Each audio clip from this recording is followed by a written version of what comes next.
Ukweli ni kwamba wale ambao sisi tunawaamini wakipata fursa au nafasi ya kuwataja wale wanaowaamini kwa asilimia zote 100, wengi hawatatutaja sisi kwa sababu wanatuheshimu tu na hawatuamini kama ambavyo sisi tunafanya kwao. Haya ni miongoni mwa maneno ambayo hutapenda kuyasikia na hupendi kuyasikia, lakini tunakuambia tu ili uwe makini kuhakikisha kwamba yale ya msingi unayafanya kwanza kabla ya kutaka kuwaridhisha watu. Hapa nimekuletea jengo lenye jumla ya vyumba 3 vya kulala. Chumba kimoja ni master, chumba kimoja ni self, chumba kimoja ni single.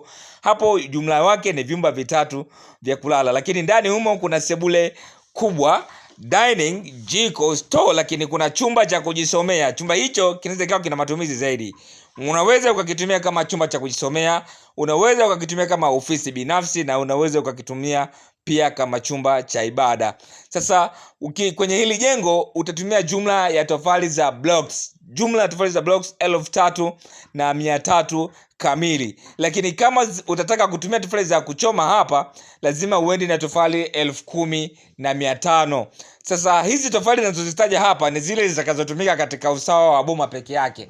Hazitahusisha tofali za msingi, kwa sababu msingi utategemeana sana na shape ya kiwanja chako na aina ya udongo unapatikana kwenye kiwanja chako. Hili nimekuwa nikilizungumza sana, lakini sitaacha kwa sababu wengi huwa tunakutana katika videos za hivi karibuni, na sio watu wamekuwa wakifuatilia videos tofauti ambazo tunakuwa tunaziweka katika mitandao mbalimbali ya kijamii. Jumla ya bati za futi 10 ni bati 150 peke yake kwa upande wa juu wa jengo, lakini pia mbao za kenchi ni 300. Kwa nini idadi hiyo ya bati na kwa nini idadi hiyo ya mbao za kenchi? Ni kwa sababu jengo letu linakaribia kufanana katika urefu wake na upana wake, ambapo urefu wa jengo ni mita 13 na upana ni mita 14, na linakaribiana sana, na ndio maana eneo la kati la jengo ni eneo ambalo litakuwa kidogo limeenda juu, hivyo litahitaji idadi kubwa ya bati, na pia mbao za kenchi lazima ziende nyingi kuhakikisha kwamba jengo linakuwa kamili katika namna ya upauaji. Sawa, ukiangalia muonekano na mpangilio wa hili jengo ni nzuri sana, na unaweza ukalijenga kokote, iwe ni kijijini na hata mjini.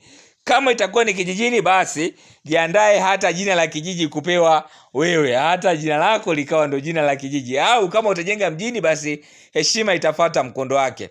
Na ukiangalia mpangilio wake, madirisha yapo ya kutosha. Kwa hiyo hata kama eneo mnaenda kujenga lina joto sana, basi haitakuwa tatizo kwako, kwa sababu hewa ya asili itakuwa ya kutosha.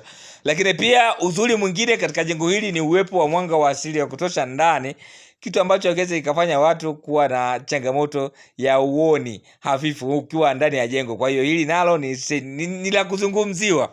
Of course, ili kuhakikisha kwamba unalijua na unalitambua, kuongeza namna ambavyo unaweza ukashawishika kujenga jengo la namna hii hapa. Veranda ni 2 katika hili jengo. Kuna veranda mbele ya jengo na veranda ya nyuma ya jengo katika upande wa jikoni, na hili linaongeza pia thamani ya jengo kwa sababu shughuli zitakuwa zikiendelea ndani ya jengo bila hata kuathiri wale ambao watakao kuwa wamekaa sebuleni. Kumbuka, inaboa sana na ni jambo ambalo halifurahishi kwa namna yoyote ile pale shughuli za kuandaa chakula jikoni zinavyokuwa zikiendelea na watu au watoto wakipita na aidha ni vyombo, mabakuli, wakiosha vyombo, wapita navyo vichafu sebuleni, inakuwa kidogo ni changamoto, lakini pia inakuwa haileti muonekano mzuri. Pamoja na kwamba haileti muonekano mzuri, pia inakuwa haileti hali ya usafi katika jengo, na muda mwingi jengo lako litakuwa linaonekana chafu. Sasa ili kupunguza au kuondoa kabisa changamoto hiyo, tumehakikisha hilo jambo tunalifix. Kwa hiyo mtu anaweza akafanya shughuli zake jikoni huko, na wewe umekaa sebuleni na watu wako mnafanya meeting, mnafanya kikao,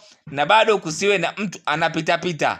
Sawa, hao wa jikoni wataishia huko jikoni, na baada ya hapo utashangaa tu msosi umekuja dining. Jamani, karibuni chakula. Na hiki ndicho kitu ambacho tunakuwa tunakizingatia sana katika ramani za kisasa. Kumbuka, sasa hivi tumeanzisha program yako kutumia ramani kupitia WhatsApp yako. Cha kufanya ni hivi: tutumie message WhatsApp, andika neno niunge kwenye namba hiyo inaonekana kwenye kioo cha simu yako ambayo ni 0758 260 690. Tuma neno niunge. Ukishatuma neno niunge, tutakupatia link, na kupitia link hiyo utaenda kujiunga moja kwa moja na WhatsApp channel yetu, na utapata kutazama ramani kila tunapokuwa tunaziweka katika mitandao mbalimbali ya kijamii. Kwa hiyo tunapokuwa tunaziweka huko, na wewe unakuwa unaziona, mambo yanakuwa yanaenda fresh sana. Usisahau kutufollow mitandao mingine ya kijamii, lakini pia kusubscribe katika YouTube channel yetu. Karibuni sana.